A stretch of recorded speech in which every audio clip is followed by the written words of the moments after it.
What's up mga kahugot?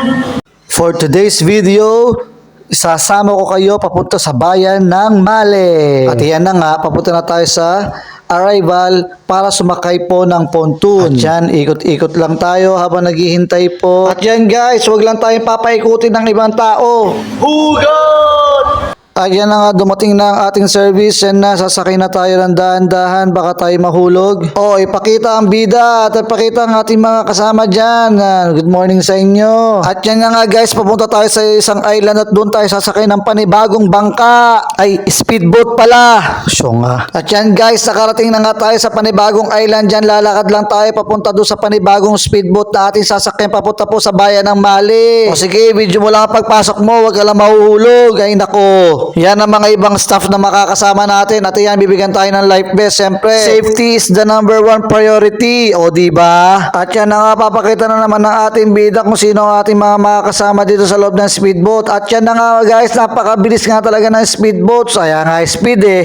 Yan guys nga, after 30 minutes, nakadating na tayo dito sa bayan ng Male. Ayan, at bababa na nga ang ating bida. At mamaya papakita ko sa inyo ang mga makikita dito. At pagbaba mo ng porch, na makikita mo agad dito, may mga building. Yan, maraming sakyan, marami rin tao. Siguro day off nila. Sana all. At yan nga po, may mga kalapate. Yan po, di po yung mababa ang lipad. Yan, gusto ko sana silang pakainin kaso takot sila sa akin. At yan guys, yan ang mga simpleng building dito sa bayan. Ayan, iikutin natin. Ayan, nagpunta ka agad tayo sa grocery store. Ayan, Villa Mart yan. Marami tayong mabibili ditong Filipino product. At shout out nga pala sa Villa Mart. Baka naman. At syempre, meron din tayo ditong kabahay na nagtatrabaho dito. Ayan, hinahanap ko kaagad dyan ng Pasit Canton. Nasaan na nga ba yun? At yan, typical na grocery store. Maraming mga choices. Bahala ka na kung anong gusto mong piliin. Basta ako, Pasit Canton is life. At yan guys, yun nga pala ang mall dito. Hindi gaya sa Pilipinas o sa ibang bansa na naglalakayan ng mga mall. Dito, simpleng building lang na may iba't ibang mga store.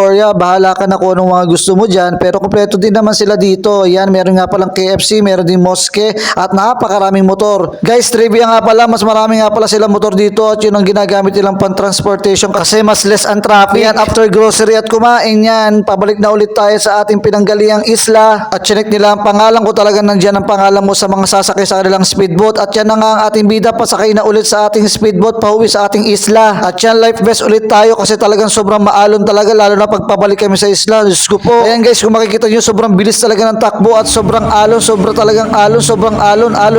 Tapos tumatalbog at tumatalo ng aming speedboat at parang may mga humps kami nadadaanan. So yun, sanayan lang, sobrang bilis talaga nito. Ayan, nakita nyo yung hampas ng tubig. Ayan, meron nga pa lang isang isla dyan, hindi pa namin napupuntahan yan. Ayan guys, nakarating na nga tayo sa ating isla after 30 minutes at bababa na ulit ang ating bida. At yan, bababa na ulit at may dala-dala pa nga siyang grocery. Naku, napakadami. Kaya may mga pangarap dyan, huwag kayong titigil sa inyong pangarap, maaabot nyo din yan. Hugot! So ayan guys, papunta ulit tayo sa ating isla kung saan tayo nakatira. Ayan, hintay lang tayo makadating tong ating ponton dun sa arrival bago tayo bumaba. At huwag nyo pong iisipin na nagbabakasyon ako, nagpapasarap lang sa buhay. Nagtatrabaho lang din po ako dito kahugot, kaya huwag nyo pong iisipin na mayaman po ako. Hugot!